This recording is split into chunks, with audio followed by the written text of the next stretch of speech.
మహారాష్ట్రలోని సహ్యాద్రి అడవుల మధ్య ఒక పవిత్ర శివక్షేత్రం దాగి ఉందని మీలో ఎంతమందికి తెలుసు? ఇది కేవలం శివక్షేత్రం మాత్రమే కాదు. 12 జ్యోతిర్లింగాల్లో ఇదొక జ్యోతిర్లింగం. అదేనండి మన ఆరో జ్యోతిర్లింగమైన భీమాశంకర్ జ్యోతిర్లింగం.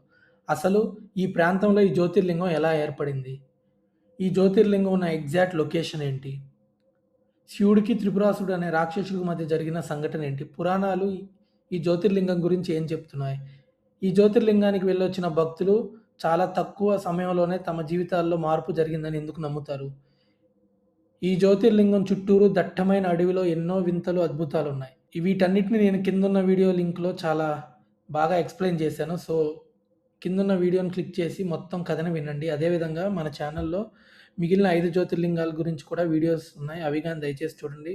మీకు గనుక కంటెంట్ నచ్చినట్టయితే లైక్, షేర్, కామెంట్ చేయండి. దయచేసి లాంగ్ వీడియోని మాత్రం క్లిక్ చేయకుండా ఉండకండి. ఎందుకంటే తెలియని విషయాలు ఎన్నో ఆ వీడియోలో తెలియజేశాను. Thank you.